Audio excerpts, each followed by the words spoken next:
Hey guys, and welcome to the glory of the battlefield once more. I'm a Rubber Duck of War, but today with a fight between the legendary, the mighty, the God of War himself, Captain Morgan, taking on Coops. Both these guys have been on the channel before, and both a very talented player. Coops can certainly play a trick or two, and Captain Morgan has been growing more and more in power, much like an evil Sith Lord, looking to bring dominance to the battlefield, and he certainly has got a bloodlust for the Ogre Kingdoms.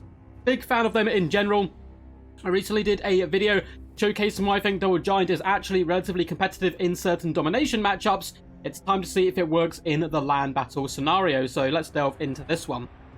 The Ogre Kingdoms, with a load of cheap and cheerful Noblars making up their main battle line. Now, these bad boys don't do much damage whatsoever, so you'd normally think, hey, shouldn't you be using these guys as a flanking tool or something? No siree, we're going to go for the oldest trick in the book here.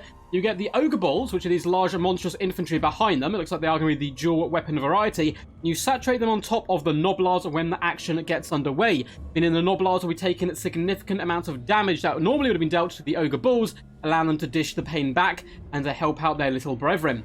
We have Double Giants in the middle. It looks like we have the Powder Guts as well, regiment-renowned Man-Eater Ogre Pistols, very powerful unit. And then we have the Slaughtermaster of the Great Maw, coming with Troll Guts and Bone Crusher. In the back there, we do have the Crushers. Oh, hell yeah, we have Crushers! Crushers with great weapons are lurking in the trees, looking ferocious and ready to bring the pain. They can certainly go toe-to-toe with the majority of the Khorne forces. As long as it doesn't have too much anti-large, they can really do quite a number. For the forces of Khorne, we've got a couple of Furies up in the sky, supporting some Flesh Hounds. Looks like it's a similar situation on the far side. Another double Furies, double Flesh Hounds, and we even have some Skull Crushers lurking in the trees. Much like the Crushers, both players almost mirroring themselves in their approach here.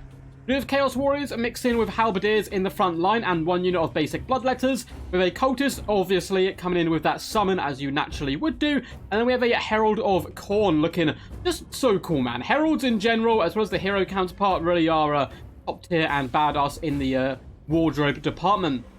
So let's get this battle underway, but before we do, massive thank you to you guys. We recently hit 10,000 subscribers, which is really mind-boggling.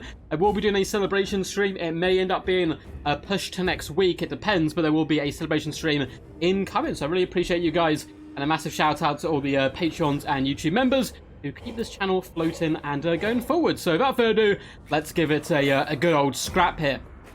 So it looks like, for the most part, the Ogres are relatively happy for Khorne to advance upon them. They definitely don't want to get enveloped too hardcore. Their strength is really going to come from that front-line combination of the dual weapons and Noblars, as well as the powerhouse, which is these beautiful Giants. They themselves don't mind being surrounded, relatively solid leadership here, and obviously going to have a whale of time against the enemy infantry. It looks like the Powder Guards are moving forwards. Definitely want to start popping shots as early as possible into the Halberds, as they are the main threat to this build in general, alongside the vicious Skull Crushers.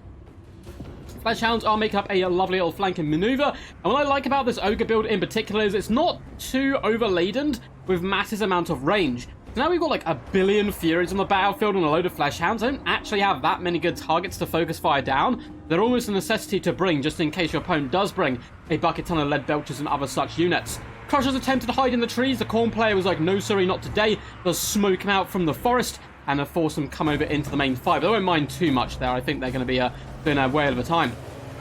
It looks like the Ogre Balls, as well as Noblars, attempt to intercept the Flesh Hounds. I don't give a damn, and a big Alpha Strike's coming in. The Crushers are surrounded, isolated, and alone. They have no friends nearby to support. 3 units of Furies come in. Flesh Hounds going to be coming for a big rear attack as well. Crushers attempt to counter-charge where possible, but they are well and truly outnumbered here in the back. If we manage to get the big air effect buff coming in by Khorne, that fight could be over quickly. If not, though, the Crushers certainly can hold the line. Looks like the Ogre Pistols are being held at bay for now, at least, by a lovely Fury pressure. And the Warriors of Khorne are charging gleefully into combat to take on the Noblars, who are, you know, bless their little cotton socks. They're trying. They're waving their sticks in the air like they just don't care. But, yeah, that's not going to go super well for them, unfortunately. We get a lovely summon from Bloodletters in the back line. Once again, applying a bit of pressure to the Powder Guts. A little bit slow on the draw here is the Ogre player. The Bulls have not been able to saturate on top of their Noblars, allowing the Noblars to get destroyed in the front. And I mean, it's more due to the good pressure of the Khorne player.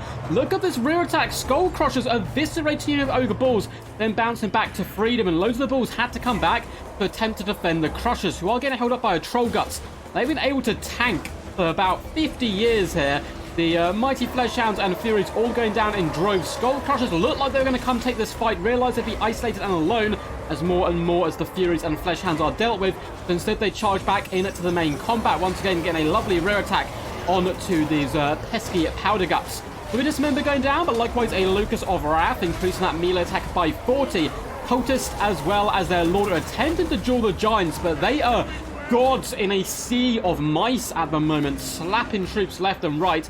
With enough halberds around, though, getting Horn of Khornes and Locus of Wrath, they can certainly drag down those Giants. Looks like on this right-hand side, these Chaos Warriors have probably never been more happy in their life. They're going to do a lot of blood and killing in the name of their lord, just slapping up double Noblars, and they will have no problem whatsoever. 100 armor means Noblars are barely going to make a scratch. With some Ogre Balls coming back, as well as some more Noblars in the back, the Crushers still have not been able to get into the main fight. They don't care. With their Troll Guts on them, they have done really well and have been very tanky. Looks like Skull Crushers have fallen back here from the main fight, perhaps looking to rear attack the Crushers in the behind. Unfortunately, although it looks like the Giant isn't going to pursue. The Giants are coming back to fight in the middle. Lovely pressure, though, as well by the Khorne player. We've got Halberds in here, 2 units of Halberds, in fact, plus the Lords and the Bloodletters. It looks like the Slaughtermaster's starting to go down. The Giants are holding firm, at least for now. And in the back, we have the fight that we've been wanting all day long, the Battle of the Elite Cavalry. We have the Skull Crushers, who are dwarfed in comparison to the might of the Crushers with great weapons. Both these guys are going to do some big damage, both anti-large. Crushers, though, those great weapons are really going to sear through flesh and armor. And the Skull Crushers are starting to feel the pain quite badly there. Likewise are the Crushers, a very even fight. There are Ogre Balls coming in to try to rectify the situation, and Crushers actually fall back from the might of the Skull Crushers. My god, that's such a close name between those two. They're probably going to get a little confused themselves. It looks like we're going to get a lovely big old fist formed in the sky, and boom! It pounds down on the Halberds, who did attempt to move through. Nice micro there by the Khorne player. Alas, they still took significant damage. It looks like Khorne's running a little bit out of steam. They're not being able to break that middle pocket. Now, we do have Warriors beating back the Noblars, which is to be expected, but they've held the line for a decent amount of time. I'm proud of the little Noblar bros today. Skull Crushers have done a fantastic job. Looks like they've done enough to actually force off the Great Weapon Crushers, but they themselves are getting very, very beat up. And there's no healing on the battlefield for Khorne, unlike for the forces of the Ogres. My god, the Slaughtermaster got broken there, and then, though, the leader of the Khorne army got pimp slapped by 2 clubs coming in from the Giants, and I think they've just eviscerated him where he stood. He's a little kind of plump of flesh and blood in the center, watering the snow with the blood of Khorne forces. The Giants are just so dominant in the middle of the battlefield. Only 1 unit of Skull Crushers really able to apply pressure to them in the late game here. I don't think it's going to be enough. Powder Guts whittle them down, and the Crushers come back for round 2. It is the rematch of the century. And it looks like, although the Skull Crushers may actually be able to win this again, the Crushers once again breaking down to just 600 or 570 HP. And they are indeed broken before the wrath of the Skull Crushers. But as you look across the battlefield, the Skull Crushers take in the full battlefield and realize their demonic allies have broken and fled, their leader destroyed, and they think, you know what, lads, we can't carry this by ourselves, and they decide to fall back. Very well played to these 2 lads. Really awesome game. Well played, Captain Morgan and the mighty and legendary Coops. I feel like Coops is from Clan BBB. I don't know if BBB is still a clan, though. I haven't seen any of their boys around in a while.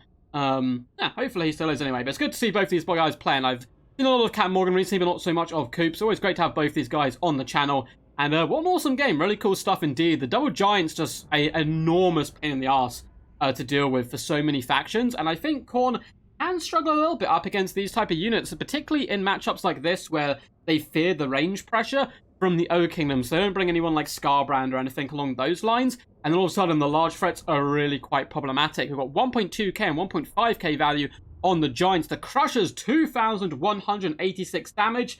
2,616 though for the Skull Crushers, proving they are the true masters of the battlefield. Hope you guys enjoyed this one. It was a really good, fun scrap. If you did, make sure to leave a big, fat, juicy thumbs up and subscribe to the channel for more content into the future. Feel free to leave a comment down below what you thought of the battle, or just leave a funny comment. I really enjoy them all. And yeah, if you guys feel like it, there's also a load of links down below in the description to Twitch, Patreon, and Discord. Twitch is where I'm planning on doing some extra streams. Discord is where you can submit replays, just like Captain Morgan did here today. Chill have a load of cool people and play in tournaments and events that I host. And yeah, and what I'm trying to think of, oh, yeah, there you go, Patreon. And Patreon is where you can support the channel financially. can also do that via the YouTube membership. I believe there's a link below the video. And yeah, massive shout out to all the Patreons and the members on YouTube. They are the ones who allow me basically to release as much content as physically possible. And I really appreciate it. So until next time, guys, peace, peace. And as always, stay awesome.